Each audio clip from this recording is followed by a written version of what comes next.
দেবদারুতে জুয়ার আসরে হানা পুলিশের প্রশাসনিক ব্যর্থতায় ক্ষুব্ধ কেন্দ্র ও রাজ্য সরকার। যতই আইনের শাসন আর নেশা জুয়া মুক্ত সমাজের ঢাক পেটাক, বাস্তবে সেই দাবি যে কতটা ফাঁপা ফের সামনে এলো জোলাইবাড়ি অন্তর্গত দেবদারু এলাকায়। প্রশাসনের নাকের ডগায় রমরমিয়ে চলছে জুয়ার আসর। শেষ পর্যন্ত পুলিশের হস্তক্ষেপই ভাঙল সেই বেআইনি চক্র। দেবদারু ফাঁড়ি থানার ওসি বকুল জয়রিয়াগের নেতৃত্বে উত্তর হিজাছড়া এলাকার একটি রাবার বাগানের ভেতরে জুয়ার আসরে হানা দেয় পুলিশ।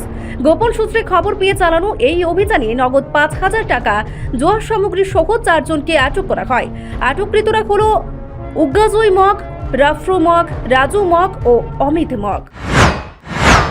স্যার, আমরা শুনেছি আজকে আপনারা একটি জুয়ার অভিযান করেছেন। এই জুয়ার অভিযানে স্যার আপনারা কতজনকে অ্যারেস্ট করেছেন এবং কি কি স্যার সিজ করেছেন? আজকে আমাদের কাছে একটা গোপন খবর আছে সন্ধ্যার দিকে যে উত্তর ইচ্ছাছড়ার এডিসি ভিলেজের আন্ডারে রাবার বাগানের মধ্যে জুয়া চলছে। তো আমরা খবর পেয়ে আমাদের স্টাফ সহ গিয়ে দেখি 4 জনকে আমরা স্পটে অ্যারেস্ট করি এবং তাদের সঙ্গে 2500 টাকা স্পটে আমরা পাই তাদের পজিশনে, এবং সঙ্গে 2 বান্ডিল প্লে কার্ড এবং 2টি টর্চ লাইট। তারা টর্চ লাইটের সাহায্যে রাবার বাগানের মধ্যে খেলছিল।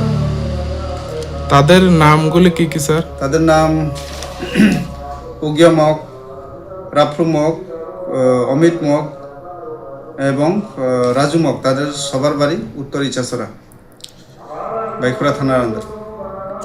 আগামী দিনে স্যার আপনারা এই অভিযান নিয়ে কি কি উদ্যোগ থাকবে স্যার? আমাদের কাছে প্রায় খবর আছে যে বিভিন্ন এলাকাতে জুয়া খেলা হয়। তো ওই মোতাবেক আমরা বিভিন্ন জায়গাতে আমাদের জুয়ার অভিযান চলবে। দেবদারু আন্ডারে যত সম্ভব যাতে আমরা জুয়া ফ্রি রাখতে পারি সেটাই আমাদের প্রচেষ্টা থাকবে।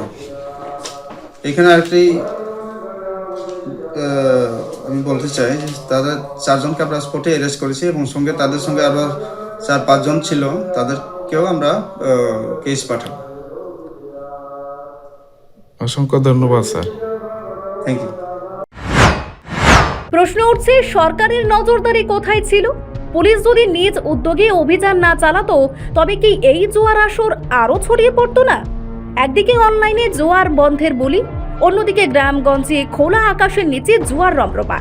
এ দ্বিচারিতার দায় কে নেবে? এলাকার মানুষের দাবি, পুলিশ লড়াই করছে একা, সরকার ব্যস্ত প্রচারে। রিপোর্ট, সংবাদ প্রতীক্ষা।